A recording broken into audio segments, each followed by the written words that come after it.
ಸಿಂಹ ರಾಶಿ ವೀಕ್ಷಕರಿಗೆಲ್ಲ ಸ್ವಾಗತ. 2026 ಆಗಸ್ಟ್ ತಿಂಗಳಿನ ಸಿಂಹ ರಾಶಿಯವರ ಮಾಸ ಫಲಿತಾಂಶಗಳು ಹೇಗಿದೆ ಅಂತ ನೋಡ್ತಾ ಹೋಗೋಣ. ಮೊದಲಿಗೆ ಈ ತಿಂಗಳಿನಲ್ಲಿ ಗ್ರಹ ಸಂಚಾರ ಈ ತರ ಇದೆ. ರಾಹು ಕುಂಭರಾಶಿಯಲ್ಲಿ ಸಂಚಾರ, ಶನಿ ವಕ್ರಿಯಾಗಿ ಮೀನರಾಶಿಯಲ್ಲಿ ಸಂಚಾರವನ್ನ ಮಾಡ್ತಾ ಇದ್ದಾರೆ, ಕೇತು ಸಿಂಹ ರಾಶಿಯಲ್ಲಿ ಸಂಚಾರ, ಗುರು ಕರ್ಕಾಟಕ ರಾಶಿಯಲ್ಲಿ ಸಂಚಾರವನ್ನು ಮಾಡ್ತಾ ಇದ್ದಾರೆ. ಆದರೆ ಪ್ರಸ್ತುತ ಅವರು ಅಸ್ತಂಗತ ಆಗಿದ್ದಾರೆ. ಗುರು ಮೌಢ್ಯಮಿ ನಡೀತಾ ಇದೆ. ಆಗಸ್ಟ್ 12ನೇ ತಾರೀಕು ಅಸ್ತಂಗತದಿಂದ ಹೊರಗಡೆ ಬರ್ತಾರೆ. ಅಂದ್ರೆ ಅಸ್ತಂಗತ ಆ ಮೌಢ್ಯತೆ ಅನ್ನೋದು ಬಿಡುತ್ತೆ ಅಂತ ಅರ್ಥ. ಇನ್ನು ಕುಜ ಈ ತಿಂಗಳು ಪೂರ್ತಿ ಕೂಡ ಮಿಥುನ ರಾಶಿಯಲ್ಲಿ ಸಂಚಾರವನ್ನ ಮಾಡ್ತಾ ಇದ್ದಾರೆ. ಇನ್ನು ಬುಧ ಆಗಸ್ಟ್ 5ನೇ ತಾರೀಕಿನ ತನಕ ಮಾತ್ರ ಬುಧ ಮಿಥುನ ರಾಶಿಯಲ್ಲಿ ಸಂಚಾರ, ನಂತರ ಕರ್ಕಾಟಕ ರಾಶಿಗೆ ಬರ್ತಾರೆ. ಆಗಸ್ಟ್ 22ನೇ ತಾರೀಕಿನ ತನಕ ಮಾತ್ರ ಕರ್ಕಾಟಕ ರಾಶಿಯಲ್ಲಿ ಇರ್ತಾರೆ. ನೆಕ್ಸ್ಟ್ ಮತ್ತೆ ಸಿಂಹ ರಾಶಿಗೆ ಪ್ರವೇಶವನ್ನು ಮಾಡ್ತಾರೆ. ಇನ್ನು ಸೂರ್ಯ ಆಗಸ್ಟ್ 17ನೇ ತಾರೀಕಿನ ತನಕ ಮಾತ್ರ ಕರ್ಕಾಟಕ ರಾಶಿಯಲ್ಲಿ ಸಂಚಾರ, ನಂತರ ಅವರು ಕೂಡ ಸಿಂಹ ರಾಶಿಗೆ ಪ್ರವೇಶವನ್ನು ಮಾಡ್ತಾರೆ. ಇನ್ನು ಶುಕ್ರ ಈ ತಿಂಗಳು ಪೂರ್ತಿ ಕೂಡ ನೀಚ ಸ್ಥಾನ ಅಂದ್ರೆ ಕನ್ಯಾ ರಾಶಿಯಲ್ಲಿ ಸಂಚಾರವನ್ನ ಮಾಡ್ತಾ ಇದ್ದಾರೆ. ಎಲ್ಲ ಒಂದು ಗ್ರಹ ಸಂಚಾರ ರೀತ್ಯ ಈ ಸಿಂಹ ರಾಶಿಯವರಿಗೆ, ಮುಖ್ಯವಾಗಿ ಸಿಂಹ ರಾಶಿ ವೀಕ್ಷಕರಿಗೆ ಒಂದು ಕಿವಿ ಮಾತು. ಸಾಕಷ್ಟು ಜನ ರಾಶಿ ಫಲಿತಾಂಶ ಅಂದ್ರೆ ಯಾವುದೋ ಒಂದು ತಮ್ಮನೇಲಿ ನೋಡ್ತೀರಾ, ಈ ತಿಂಗಳು ಸಿಂಹ ರಾಶಿಯವರು ಕೋಟಿಗಟ್ಟಲೆ ಸಂಪಾದಿಸ್ತಾರೆ, ಜಸ್ಟ್ ನೋಡ್ತೀರಾ ಬಂದ್ಬಿಡ್ತೀರಾ. ಅಂದ್ರೆ ರಾಶಿ ಮೇಲೆನೆ ಜಾಸ್ತಿ ಅವಲಂಬಿತರಾಗ್ತಾ ಇದ್ದೀರಾ. ಅದಕ್ಕೋಸ್ಕರ ನೀವು ಕೂಡ ಅರ್ಥ ಮಾಡ್ಕೋಬೇಕು ಅನ್ನೋ ಉದ್ದೇಶದಿಂದ ನಾನು ಇವಾಗ ಒಂದೇ ಒಂದು ನಿಮಿಷ ಹೇಳ್ತಾ ಇದ್ದೇನೆ. ರಾಶಿ ಅಂದ್ರೆ ಚಂದ್ರ. ರಾಶಿ ಅಂದ್ರೆ ಚಂದ್ರ.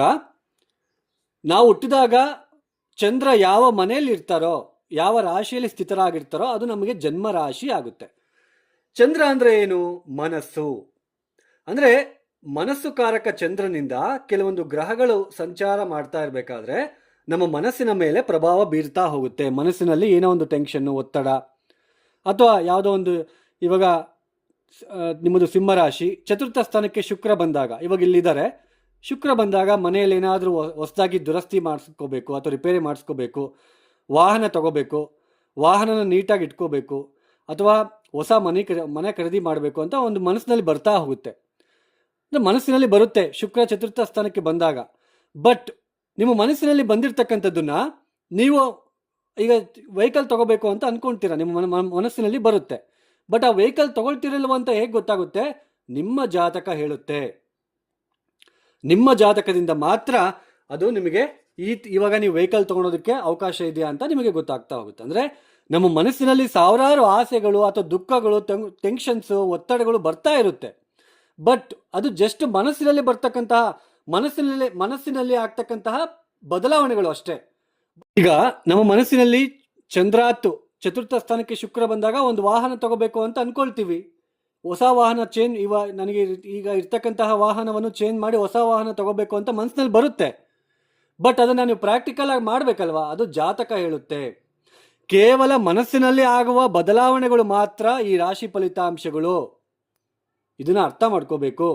ಹಾಗೇನೆ ಈ ತಿಂಗಳಿನಲ್ಲಿ ಈ ರಾಶಿಯವರಿಗೆ ಬುಧಾದಿತ್ಯ ಯೋಗ, ಪಂಚಮಹಾಪುರುಷ ಯೋಗ, ಶಶಯೋಗ, ಮಾಲವ್ಯ ಯೋಗ ಅಂತ ಇರುತ್ತೆ.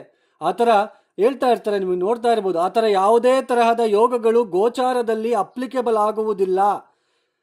ಕೇವಲ ಮನಸ್ಸಿನಲ್ಲಿ ಕೆಲವೊಂದು ಆಸೆಗಳು ಬಂದ ತಕ್ಷಣ ಅವು ಈಡೇರ್ಬೇಕಲ್ವಾ? ನಮ್ಮ ಜಾತಕ ಹೇಳುತ್ತೆ ಅವು ಈಡೇರ್ತವ ಇಲ್ವಾ. ಸಾಕಷ್ಟು ಜನಕ್ಕೆ ಮನೆ ಕಟ್ಟಬೇಕು ಅಂತ ಮನಸ್ಸಿನಲ್ಲಿ ಆಸೆ ಇರುತ್ತೆ. ಬಟ್ ಅದು ಈಡೇರುತ್ತೆ ಅಲ್ವಾ ಅನ್ನೋದು ನಮ್ಮ ಜಾತಕ ಗೊತ್ತಾಗುತ್ತೆ, ಜಾತಕದಲ್ಲಿ ಗೊತ್ತಾಗುತ್ತೆ. ಅರ್ಥ ಮಾಡ್ಕೋಬೇಕು. ಸುಮ್ಮನೆ ಬ್ಲೈಂಡ್ ಆಗಿ ನಂಬೋದಕ್ಕೆ ಹೋಗಬೇಡಿ. ಗೋಚಾರದಲ್ಲಿ ಈ ಥರ ಯೋಗಗಳಾಗಲಿ ಯಾವುದೇ ತರಹ ಇರೋದಿಲ್ಲ. ಕೇವಲ ಚಂದ್ರನಿಂದ ಗ್ರಹಗಳ ಸ್ಥಿತಿಗತಿಗಳು ಬದಲಾವಣೆ ಆದಂತೆಲ್ಲ ನಮ್ಮ ಮನಸ್ಸಿನಲ್ಲಿ ಆಗ್ತಕ್ಕಂತಹ ಬದಲಾವಣೆಗಳು ಮಾತ್ರ. ಅದು ಪ್ರಾಯೋಗಿಕವಾಗಿ ನಮ್ಮ ಜೀವನದಲ್ಲಿ ಆಗುತ್ತಾ ಇಲ್ವಾ ಅನ್ನೋದು ನಮ್ಮ ಜಾತಕ ಹೇಳುತ್ತೆ. ಅರ್ಥ ಮಾಡ್ಕೋಬೇಕು. ಸೊ ನೀವು ಕೂಡ ಅರ್ಥ ಮಾಡ್ಕೋಬೇಕು. ಬ್ಲೈಂಡ್ ಆಗಿ ನಂಬೋದು ಬೇಡ ಅಂತ ಹೇಳ್ಬಿಟ್ಟೆ ಪ್ರಾಕ್ಟಿಕಲ್ ಆಗಿ ನಿಮಗೆ ಅರ್ಥ ಮಾಡಿಸುವ ಪ್ರಯತ್ನ ಮಾಡ್ತಾ ಇದ್ದೇನೆ. ಇನ್ನು ಈ ಸಿಂಹ ರಾಶಿಯವರಿಗೆ ಈ ಆಗಸ್ಟ್ ತಿಂಗಳಿನಲ್ಲಿ ಯಾವ ಗ್ರಹಗಳ ಅನುಕೂಲತೆ ಇದೆ ಅಂತ ನೋಡೋದೇ ಆದರೆ, ಈ ತಿಂಗಳು ಪೂರ್ತಿ ಕೂಡ ಕುಜ ಅನುಕೂಲತೆ ಇದೆ. ಬುಧ ಆಗಸ್ಟ್ 5ನೇ ತಾರೀಕಿನ ತನಕ ಮಾತ್ರ ಅನುಕೂಲಕರವಾಗಿರ್ತಾರೆ. ಸ್ವಲ್ಪ ಶುಕ್ರನ ಬಲ ಇದೆ. ಅಂದರೆ ಕುಜ ಮತ್ತು ಶುಕ್ರ ಪೂರ್ತಿ ಈ ತಿಂಗಳು ನಿಮಗೆ ಒಳ್ಳೆ ಫಲಿತಾಂಶಗಳನ್ನು ಕೊಡ್ತಕ್ಕಂತಹ ಗ್ರಹಗಳು. ನೋಡಿ, ಚಂದ್ರನಿರುವ ಸ್ಥಾನದಿಂದ ಅಷ್ಟಮ ಸ್ಥಾನದಲ್ಲಿ ಶನಿ ವಕ್ರೆ ಆಗ್ತಾ ಇದ್ದಾರೆ. ಅಷ್ಟಮ ಸ್ಥಾನ ಅಂದ್ರೇನು? Secret house. ಅನಿರೀಕ್ಷಿತವಾಗಿ ಏನಾಗುತ್ತೋ ಗೊತ್ತಿಲ್ಲ, ಅನಿರೀಕ್ಷಿತವಾಗಿ ಆಗುವ ಬದಲಾವಣೆಗಳು. ಅಂತಹ ಸ್ಥಾನದಲ್ಲಿ ವಕ್ರೆ ಆಗ್ತಾ ಇರೋದ್ರಿಂದ ಕೌಟುಂಬಿಕ ಆರೋಗ್ಯದ ವಿಚಾರದಲ್ಲಿ ಸಾಕಷ್ಟು ಎಚ್ಚರಿಕೆಯಿಂದ ಇರಬೇಕು. ಆಯಾಸ ಆಗೋದು, ಬೇಗ ಸುಸ್ತಾಗೋದು, ಗಂಡ ಹೆಂಡತಿ ಪರಸ್ಪರ ತೊಂದರೆಗಳು, ಜಗಳ ಮಾಡ್ಕೊಳ್ತಕ್ಕಂಥದ್ದು, ಏನೋ ತಿಳಿಯದ ಭಯ, ಆತಂಕ ಹೆಚ್ಚಾಗ್ತಕ್ಕಂಥದ್ದು ತಲೆಯಲ್ಲಿ. ಈ ತರಹದ ಸನ್ನಿವೇಶಗಳು ನಿಮಗೆ ಮನಸ್ಸಿನಲ್ಲಿ ಬರ್ತಾ ಇರುತ್ತೆ. ಬಟ್ ನಿಮ್ಮ ಜಾತಕ ರೀತಿಯನ್ನು ಕೂಡ ದಶಾಭಕ್ತಿಗಳು ಚೆನ್ನಾಗಿಲ್ಲ ಅಂದರೆ ಸ್ವಲ್ಪ ತೊಂದರೆಗಳು ಕಟ್ಟಿತ್ತ ಬುತ್ತಿ. ಮನಸ್ಸಿನಲ್ಲಿ ಏನು ಅಂದ್ಕೊಳ್ತಾ ಇದ್ದೀರೋ ಅದಾಗ್ಬಿಡುತ್ತೆ. ಏನು ಟೆನ್ಷನ್ ಪಡ್ತಾ ಇದ್ದೀರೋ, ನಿಮ್ಮ ಜಾತಕ ರೀತ್ಯ ಏನು ದಶಾಭಕ್ತಿಗಳು ಚೆನ್ನಾಗಿಲ್ವೋ, ನಿಮ್ಮ ಮನಸ್ಸಿನಲ್ಲಿ ಏನು ಬರ್ತಾ ಇದೆಯೋ ಅದಾಗ್ಬಿಡುತ್ತೆ. ಸ್ವಲ್ಪ ಜಾತಕ ತುಂಬ ಇಂಪಾರ್ಟೆಂಟ್ ಆಗುತ್ತೆ. ಚಂದ್ರನಿರುವ ರಾಶಿಯಲ್ಲೇ ಕೇತು ಇರ್ತಕ್ಕಂಥದ್ದು ಯಾವ ಕೆಲಸಕ್ಕೂ ಮನಸ್ಸು ಬರೋದಿಲ್ಲ, ಮೂಡಿ ಆಗಿರ್ತಕ್ಕಂಥದ್ದು. ನನಗೆ ಯಾವುದು ಬೇಡ, ಈ ಭೌತಿಕ ಲೌಕಿಕ ಸುಖ ಯಾವುದು ಬೇಡ, ನನ್ನ ಪಾಡಿ ನಾನು ಇದ್ಬಿಡೋಣ ಅಂತ ಒಂದು ಭಾವನೆ ಬರ್ತಕ್ಕಂಥದ್ದು, ಮನಃಶಾಂತಿ ಇಲ್ಲದೆ ಇರ್ತಕ್ಕಂಥದ್ದು ಕಾಣಿಸ್ತಾ ಇರುತ್ತೆ. ಆದರೆ ಹಣಕಾಸಿನ ವಿಚಾರದಲ್ಲಿ ಸ್ವಲ್ಪ ಪರವಾಗಿಲ್ಲ. ಕುಜ ಬಲ ಇದೆ, ಹಣಕಾಸಿನ ವಿಚಾರ ಇದರಲ್ಲೆಲ್ಲ ತೊಂದರೆಗಳೇನು ಇರೋದಿಲ್ಲ. ಬಟ್ ಶನಿ ವಕ್ರಿ ಆಗ್ತಿರೋದ್ರಿಂದ ದಶಮ ಸ್ಥಾನದ ಮೇಲೆ ಸ್ವಲ್ಪ ದೃಷ್ಟಿಗಳನ್ನು ಆಗ್ತಾ ಇರೋದ್ರಿಂದ ಉದ್ಯೋಗದ ವಿಚಾರದಲ್ಲಿ ಸ್ವಲ್ಪ ಹುಷಾರಾಗಿರಬೇಕು.